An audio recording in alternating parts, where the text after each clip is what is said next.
Good afternoon, guys. We are pressing our wine today. We just had to wait for this big storm to pass. Yeah. And hopefully it's not going to rain again today. Fingers crossed. So they're just kicking off. We're going to do it all inside the barn though, just in case, aren't we? So yeah. Just getting some electricity. We've got a pump. I'll show you all that's going on. Fun.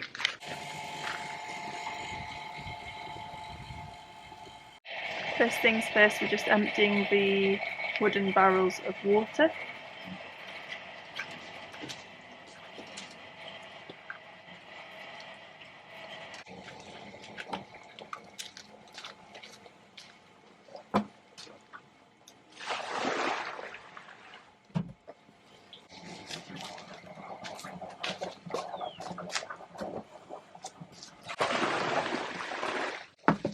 That one empty.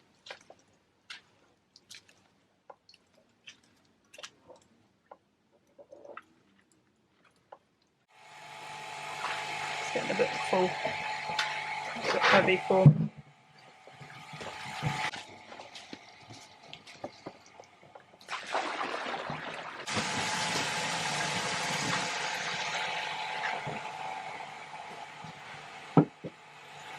It is currently trying to rain, and it's very squashed in here. Are you coming to help, kitten?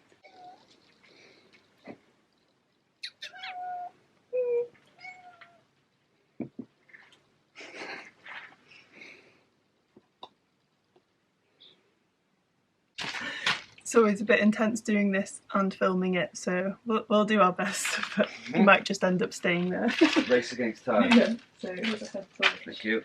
So we're getting it from this bucket through this press to get rid of the grape skins into this bucket, and then we'll be pumping from this bucket into the 2 barrels and then the steel tank. Let's go.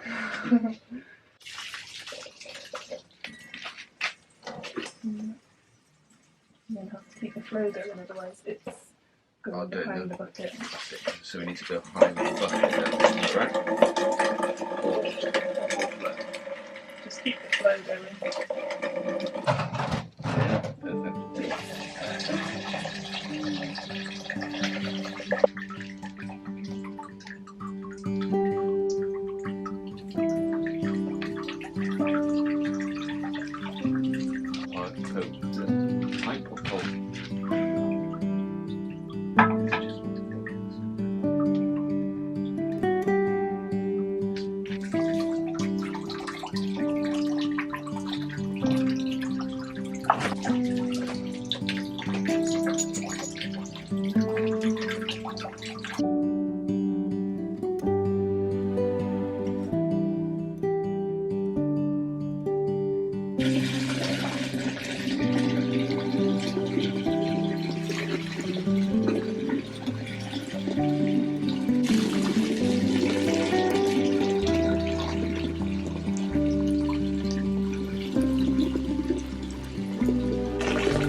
Next year we're going to have to build somewhere, because we've already got those 2 just left this year.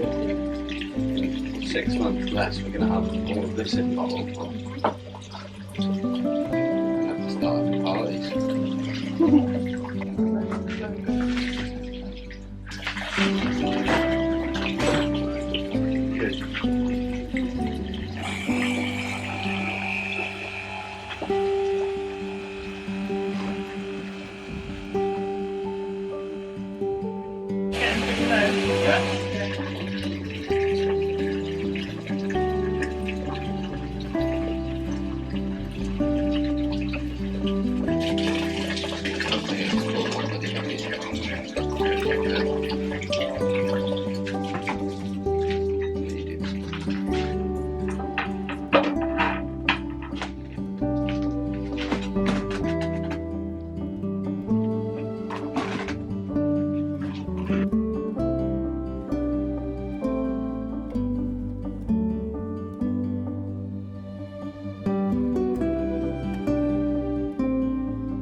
sausage.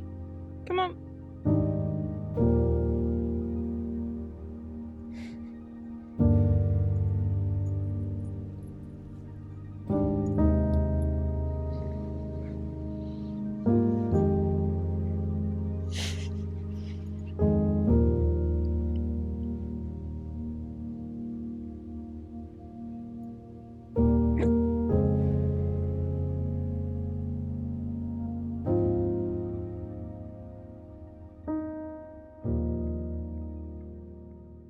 So we seem to have inadvertently created a cat hammock. We just walked past and there were these two lumps in here. Albi and Joao. What are you doing in there?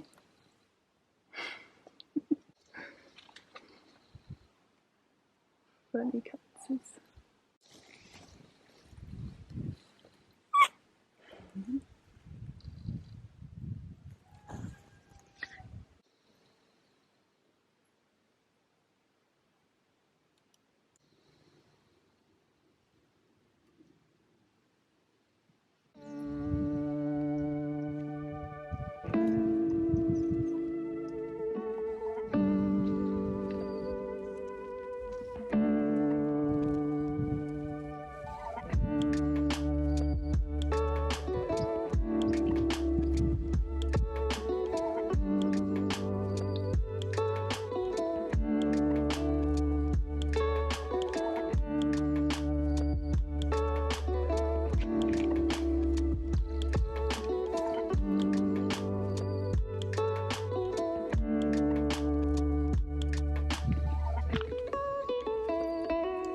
So as it gets colder I will cut this back a lot.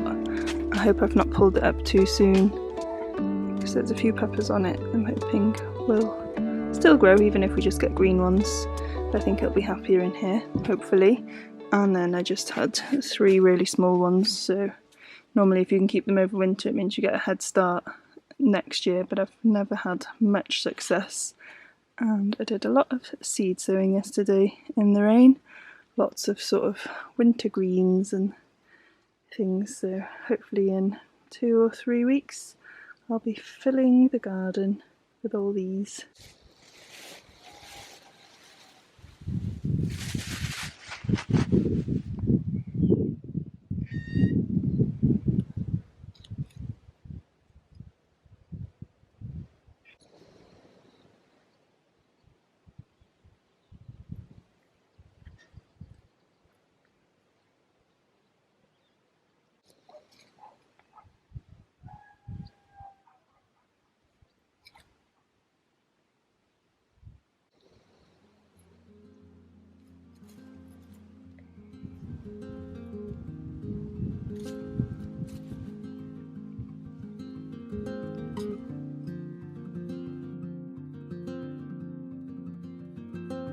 The sponsor of today's video is the wonderful Squarespace, a brilliant all-in-one website building platform where it's easy to create a beautiful website.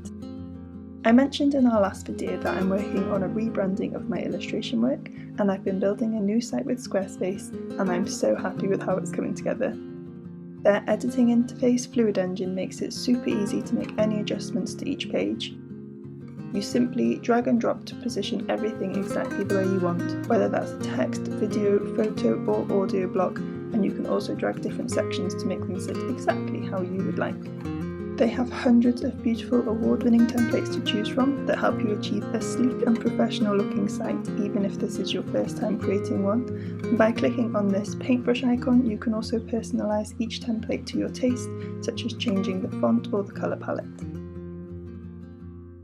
My Calm Line site will include a print shop, so setting that up using their commerce feature has been a very smooth process. So if you're a creative, an entrepreneur or a business owner, Squarespace is a brilliant tool to empower you to create a beautiful online presence. You'll find a link to squarespace.com in the description below, which you can head to for a free trial, and when you're ready to launch you can save 10% off your first purchase of a website or domain by going to squarespace.com/FrankieOffGrid.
Good afternoon, we are just back from the vets. We took the kitten, who we have named George, because he needed a name for us to book him into the vets. We've got him jabbed, he's looking really healthy.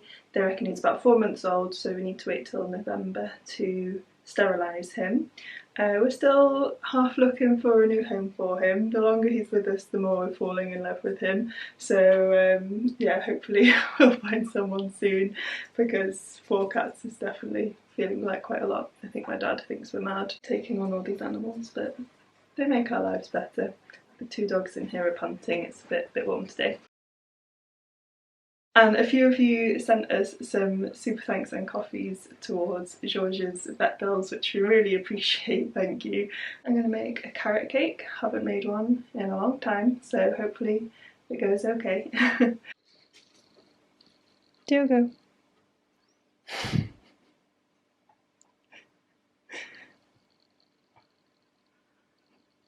Diogo. What are you doing?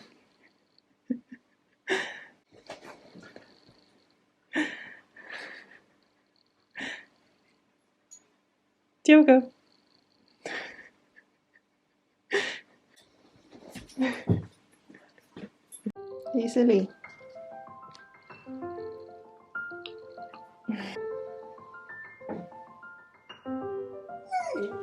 Come on. Yeah, you two can share one.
Good morning, everybody. So, little wine update. What are we on? Nearly 2 weeks? No, nearly 3 weeks since harvest. Wine in the 2 chestnut barrels. So far, so good. There's a little bit of leakage coming out of this one here that we tried to seal with some beeswax. I'm not sure how well it's worked, so we might have to add some more. But so far, it smells amazing, which is good.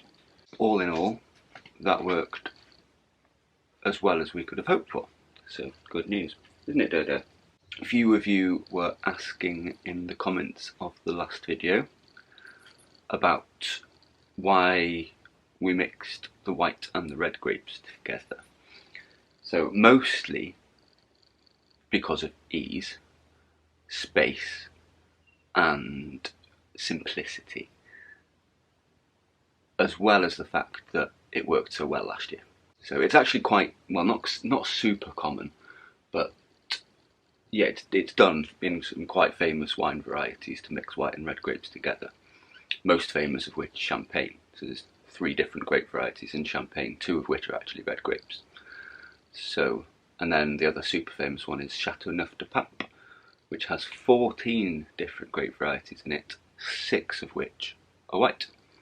So, yeah, so it kind of adds a bit of like softness, I suppose, to the wine. Anyway, so harvest went as well as we could hope for. Super happy with the quality of the grapes. Definitely need to prune a few of the vines back a bit more because they kind of produced a bit too many grapes, and then what happens is they're kind of too close together, so the airflow isn't too good, so they get a bit manky. So my general rule is, if you wouldn't eat the grape, then don't make wine with it. Which isn't the kind of, like, if we were adding chemicals and stuff like that, we could just add anything. Like, just pick the vinegary ones, pick everything, and chuck a load of metabisulfite or whatever in there. and it just kills everything. So you're just left with like a dead juice, and then you add yeast to it, blah blah blah. Whereas we've done it fully natural, so using natural yeasts and just good old nature really. And yeah, so far it's really, really good. So now we wait. It takes a good few months for everything to settle down. So I'm not sure about the barrels, but the wine tank, we'll probably bottle it in March, and we'll taste these in March and see how they are and whether or not we just want to leave them in there for longer.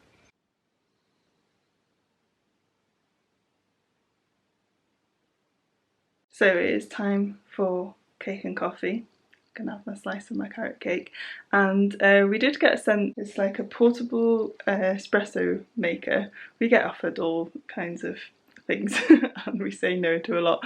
But Iwan was so interested in this one, so we said yes. And if we liked it, we would share it with you guys. So I will leave it to him to share with you. He's honestly obsessed with it. He made me like thoroughly read all the instructions before I was allowed to use it. Yeah, super intriguing. So I'll give you a demonstration and a taste test. So this is a little mini portafilter, so you can put your own coffee into it. Here we have a Guatemalan coffee. It does have a scoop. I should probably use the scoop. And very thoughtfully, what they've done is they've made the scoop the perfect size to be a tamper. Brilliant. Coffee inside there. Lid on there. That goes into the basket thing, which screws into the bottom of the main unit. Then we have to make sure that we have water in it. It has got the amounts here, so depending on what kind of coffee you like. I'm going to go for a single espresso, so we're putting in 50 ml of water. Pop the lid on and then hold it down for 2 seconds, or if you put hot water in you can do an instant extraction. It beeps and then we wait. For aesthetic purposes I will pour it into the glass as it looks much better. How cool is that? Like, it's not absolutely perfect espresso, but it's so clean. It doesn't have the bitterness that you would expect from a proper coffee machine, but you get all the flavour of the coffee from it. Beautiful. I'll show you close up. Thanks out in, much appreciated.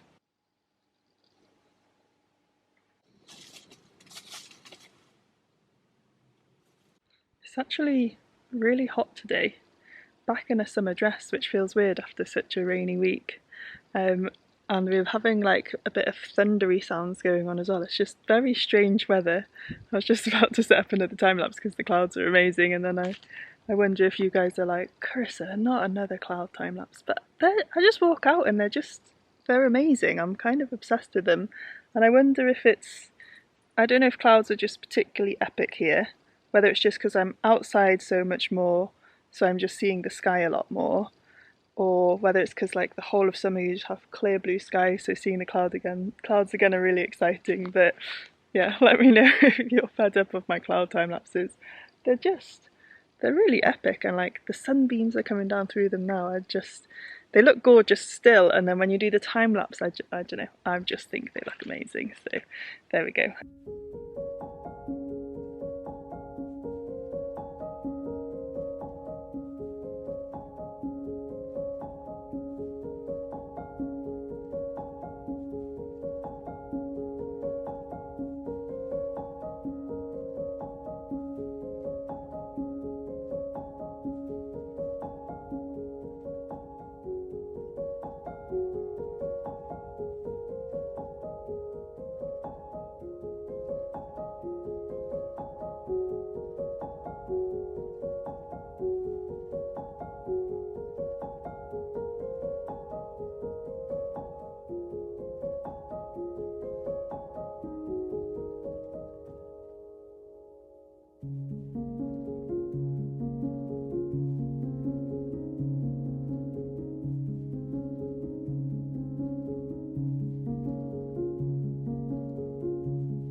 So guys, it's just after sunset and there is this amazing cloud going on above me.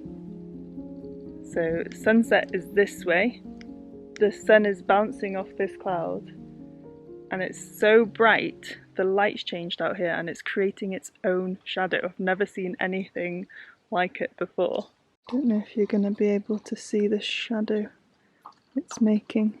Just about there maybe. But yeah, the sun is in front of me and there's a shadow in front of me from this cloud. How cool is that? This is where the sun is currently setting beautifully.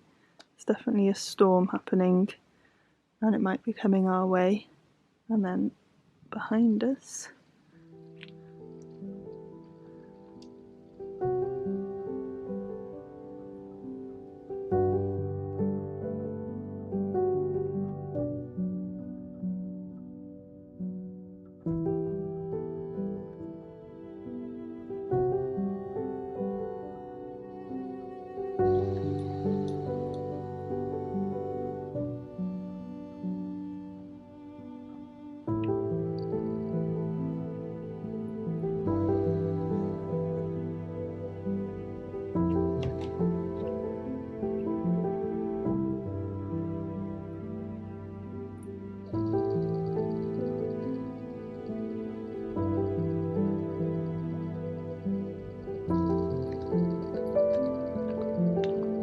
come watch the storm with us.